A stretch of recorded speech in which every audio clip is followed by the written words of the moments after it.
Alex Pereira's approach to Magomed Ankalaev has been a major talking point leading into their highly anticipated rematch.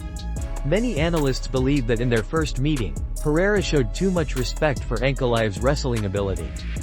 This sentiment was recently echoed by veteran MMA commentator Dan Hardy, who broke down the dynamic between the two fighters ahead of their second clash.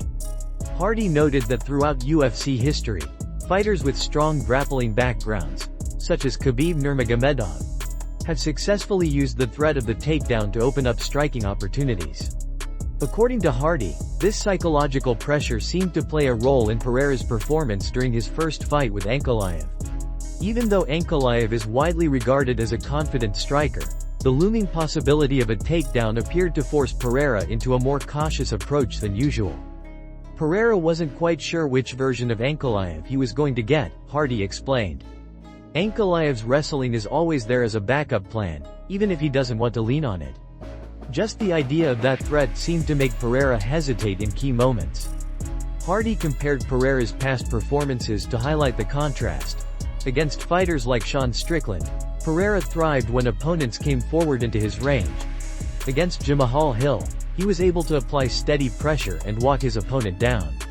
In those fights, Pereira's long frame and devastating striking forced his opponents to react, often leading to mistakes. Against Ankalaev, however, Pereira seemed far less comfortable closing the distance.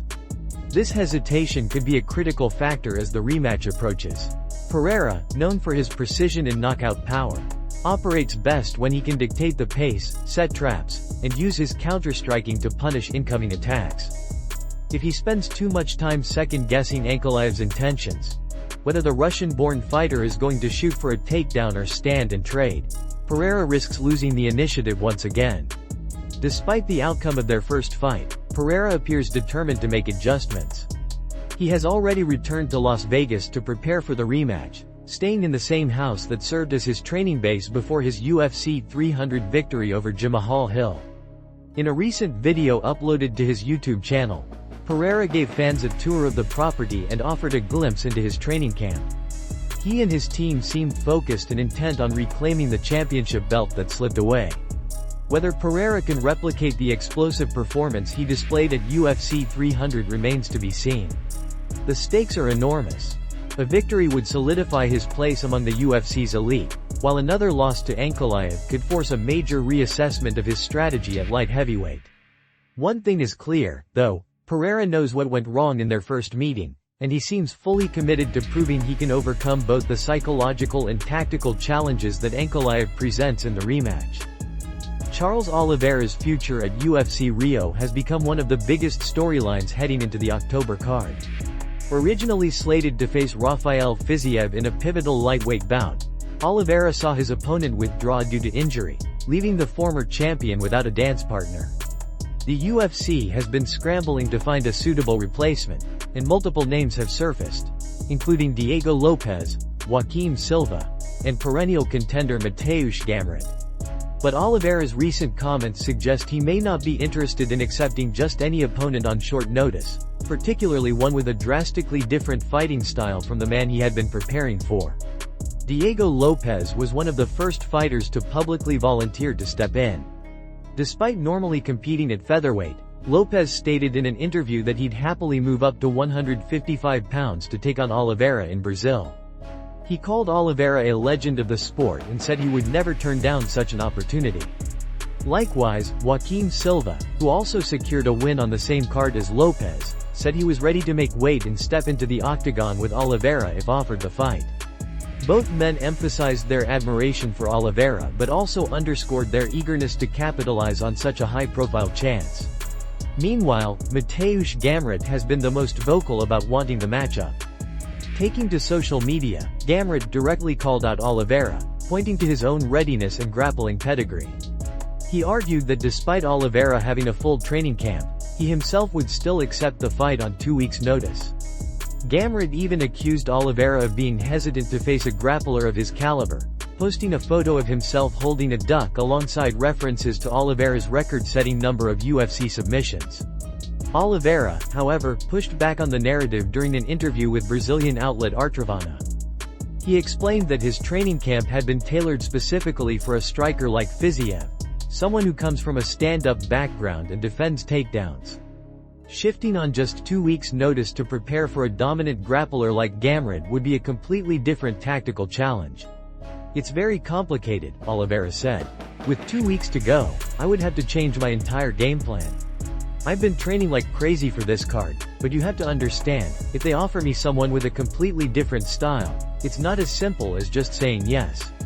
The UFC is expected to announce a replacement opponent soon, as the Rio card continues to evolve.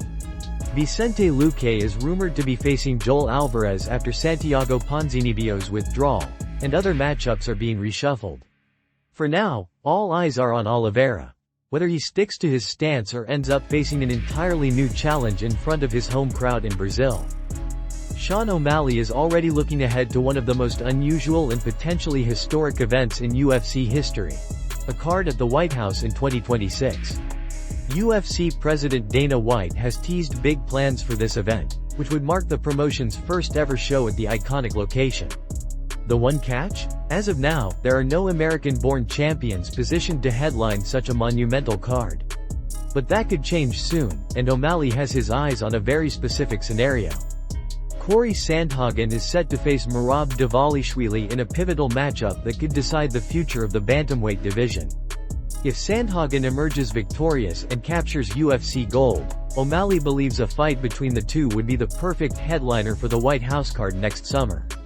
Speaking on his YouTube channel, O'Malley, who's long been one of the sport's most colorful personalities, made it clear he's intrigued by both Sandhagen's rise and the UFC's ambitious plans. "I'd absolutely love to be on that card," O'Malley said. "Corey versus Merab. I'm so curious how that fight plays out. But the White House card, if Corey goes up there and wins, and I beat whoever's next, that's really interesting. That could be huge." O'Malley went on to explain that he doesn't want to wait too long to fight again, noting that he'd like to step back into the octagon within the next 4 to 5 months. Whether it's late this year or early next year, he wants to stay active and keep his name in the mix.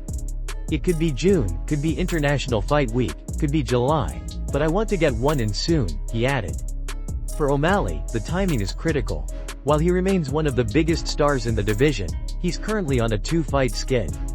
That means he'll likely need to notch another win before he's in a legitimate position to challenge for the title again. Still, his star power, unique style, and knack for generating headlines make him a natural fit for the UFC's bold plans. A matchup between O'Malley and Sandhagen would be a dream fight for many fans. Both men are tall, creative strikers who excel at range and bring a dynamic flair to their performances. The fight would also be a symbolic celebration of American talent headlining a card at one of the country's most famous landmarks. Dana White has yet to announce concrete details for the event, but O'Malley's comments show that fighters are already lining up for a chance to make history.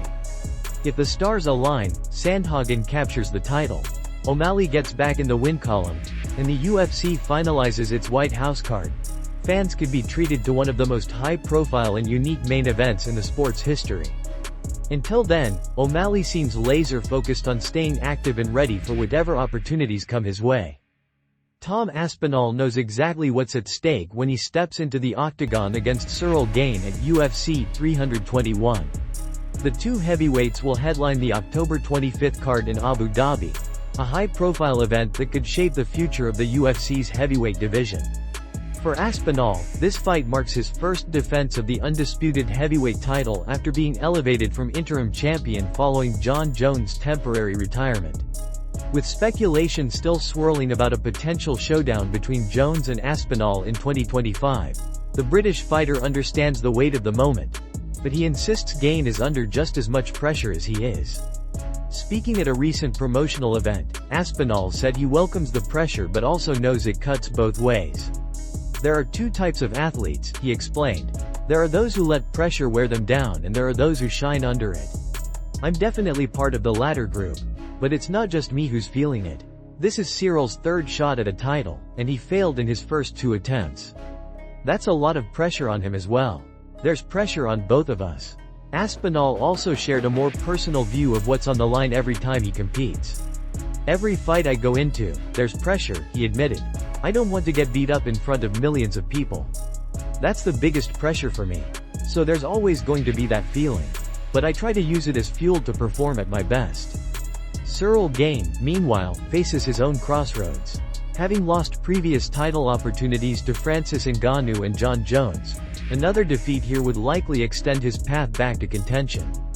For Gane, UFC 321 represents not only a chance at redemption but perhaps his final opportunity to cement himself as a legitimate champion in the division.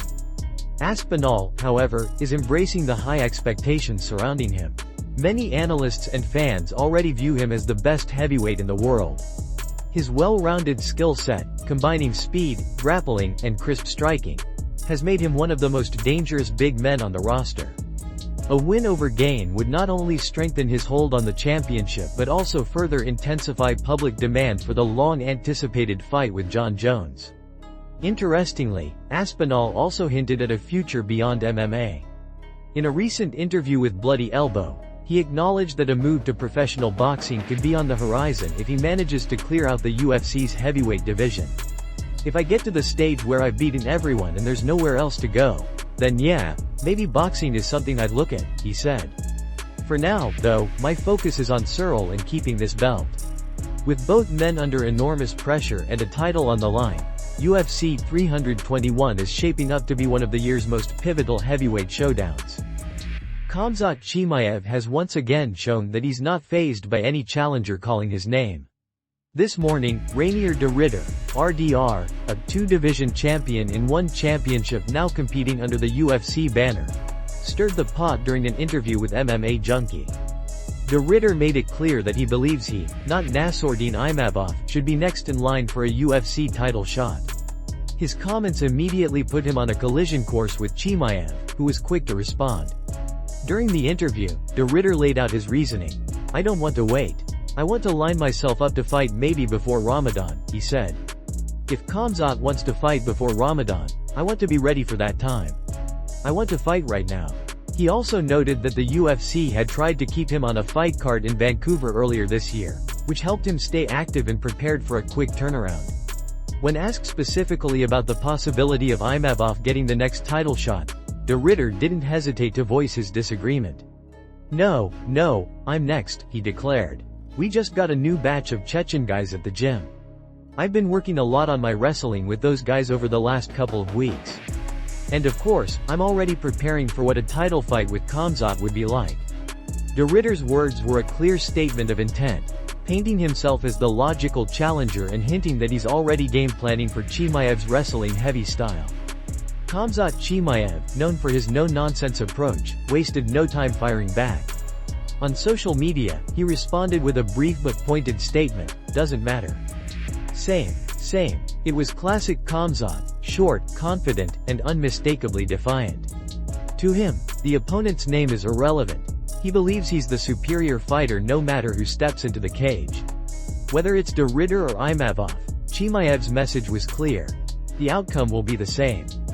Chimaev's response reflects the mindset that has made him one of the UFC's most dangerous rising stars. He's undefeated in the promotion, known for his ferocious wrestling, heavy ground and pound, and ability to finish fights quickly. He's also cultivated an aura of fearlessness, calling out top contenders across multiple divisions and showing little concern for rankings or politics. The brewing tension between Chimaev, de Ridder, and Imavov adds a fresh layer of intrigue to the title picture. De Ridder's credentials as a former champion in another major organization make him a compelling contender, while Imavov's recent performances have earned him plenty of momentum as well. For fans, this could mean multiple exciting matchups in the near future. Whether the UFC books Chimaev vs de Ridder, Chimaev vs Imavov, or another challenger entirely, one thing is certain. Khamzat is ready and willing to fight anyone. His cryptic yet confident response suggests that, in his mind, all roads lead to the same result, his hand raised in victory.